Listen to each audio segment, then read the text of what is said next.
जब खाने से, जब पेट से रोटी छिनेगी, जब मुंह से निवाला जाएगा तो हर बच्चा चिल्लाएगा। तभी तो कहता हूँ, तन की हवस मन को गुनाहगार बना देती है और बाग के बाग को बीमार बना देती है। भूखे पेटों को देशभक्ति सिखाने वालों, भूख इंसान को गद्दार बना देती है, गद्दार बना देती है। अगर मोदी जी अगर क्या कहते हैं, कहीं पर भी कुछ भी लगाकर चटा दें, वो चाट जाएगा। इतना बड़ा चटोरा है।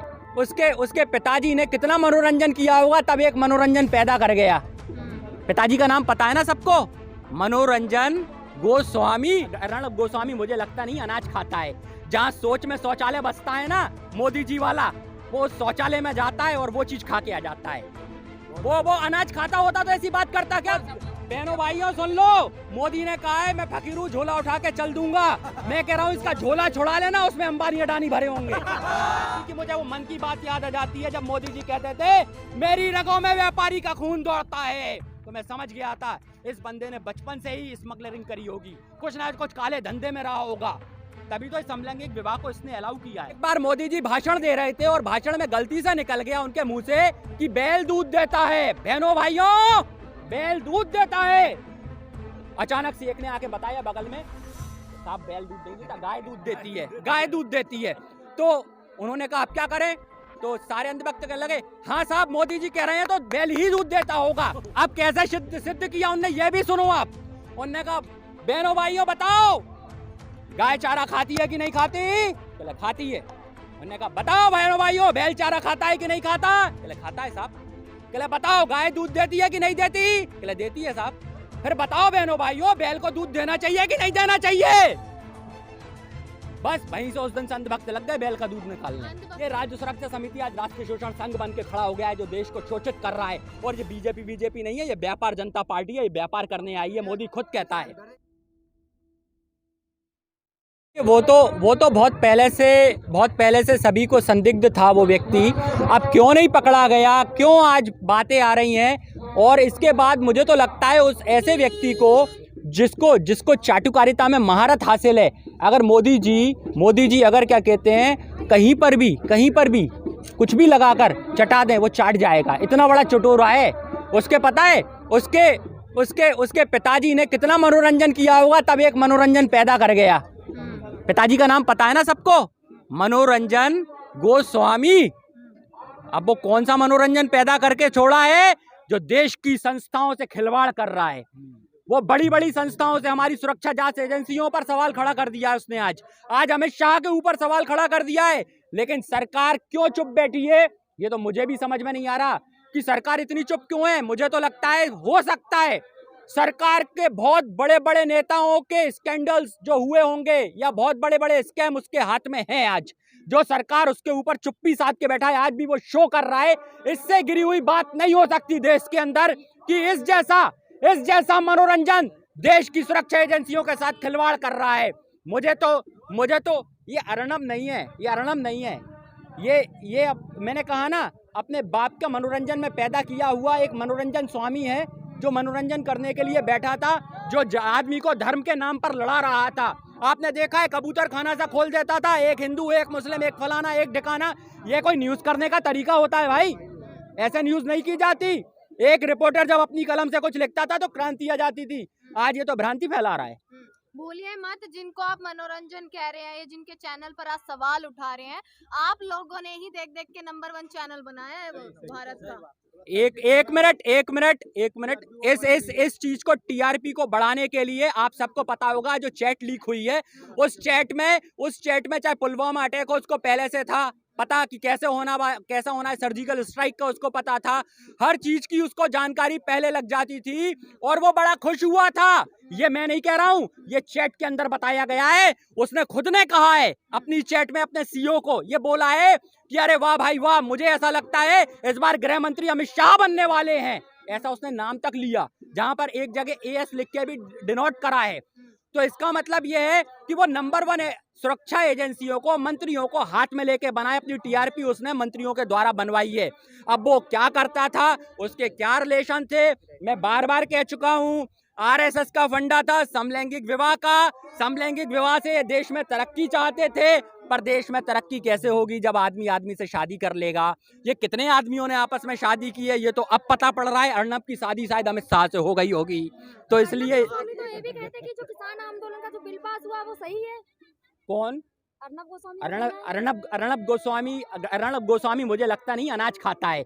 जहाँ सोच में शौचालय बसता है ना मोदी जी वाला, वो शौचालय में जाता है और वो चीज खा के आ जाता है। वो अनाज खाता होता तो ऐसी बात करता क्या? भाई साहब आज मैं बता दूं कृषि बिल के बारे में, पहले मेरे से 2 मिनट कृषि बिल के विषय में जान लो यार। पहले तो क्या है, अगर जब जिस चीज का कॉर्पोरेटीकरण हो जाता है वो चीज महंगी हो जाती है।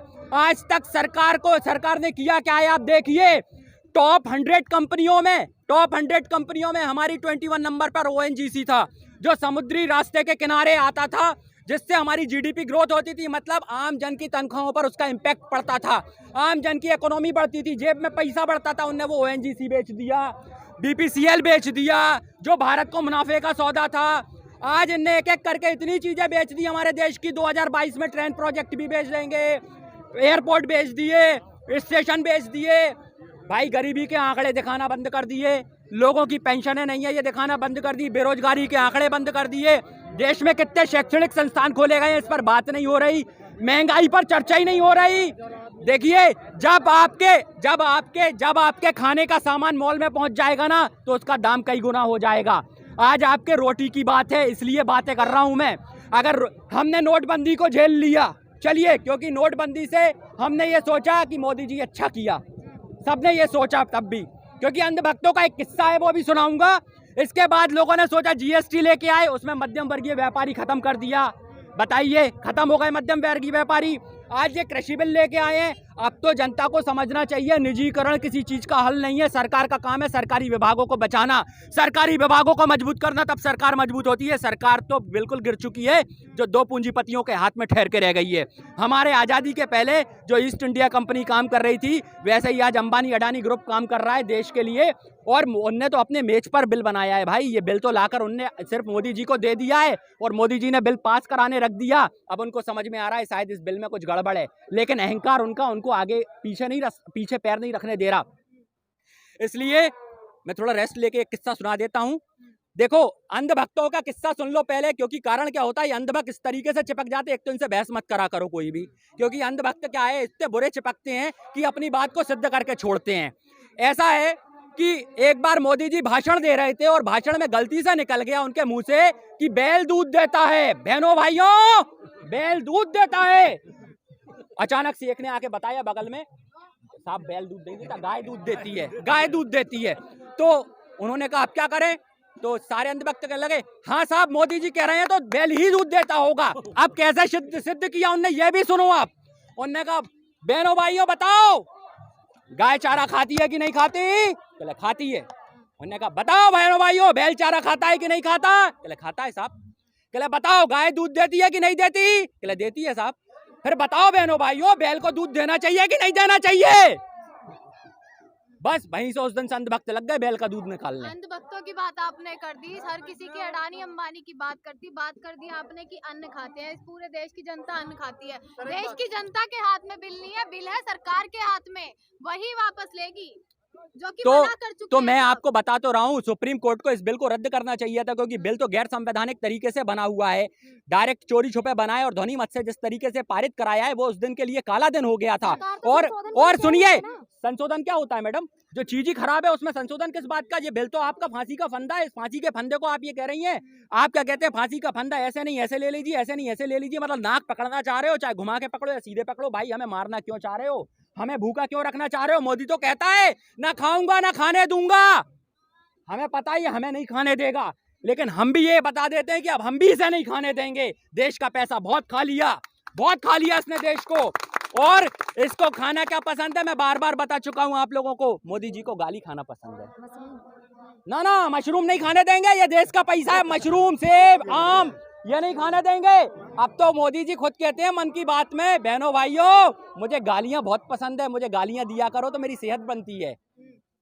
तो मैं गाली दूंगा, आप भी देंगे? क्या तैयारी है? 26 को जो कहा गया था लाखों ट्रैक्टर दिल्ली कूच करेंगे, परेड में शामिल होंगे, तैयारी पूरी है? या जब सुप्रीम कोर्ट ने आज कह दिया है कि पुलिस देख ले, और दिल्ली पुलिस जो उन्होंने कहा अगर किसान दिल्ली जाते हैं तो देश का नाम खराब हो जाएगा। देखिए, ये बड़ा ही गोलमोल बातें चल रही हैं।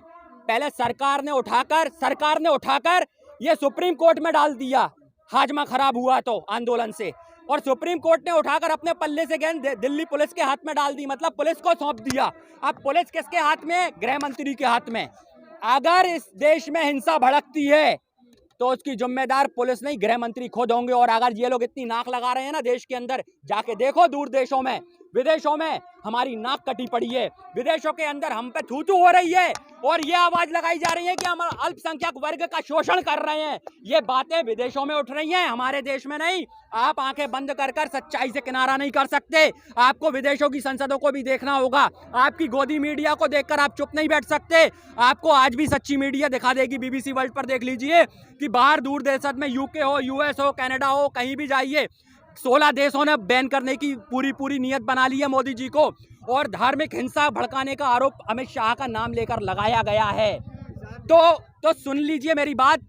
अब ये पुलिस की जो बात आ रही है, कई हमारे देश में दंगे हुए हैं, चाहे वो हिंदू मुस्लिम के नाम पे हुए हैं, चाहे दलित सवर्ण के नाम पे हुए हों, उसमें पुलिस की वेश में कई RSS के गुंडे घुस जाते हैं।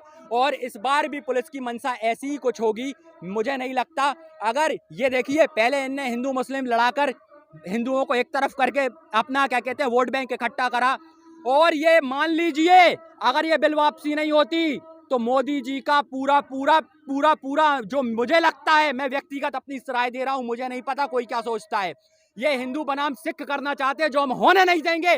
कभी 18% मुसलमान के नाम पर लड़ाते हैं, कभी 2% सिखों के नाम पे लड़ाएंगे, कभी दलित को सवर्ण से लड़ाएंगे। एक मिनट, कभी ये भैया कब तक जात और धर्म के नाम पे लड़ाओगे? कब तक लड़ाओगे? मेन मुद्दों की बात कर लीजिए। देश को बेचिए मत। हमें पता है आपने कुछ खरीद भी लिया है। आपने जो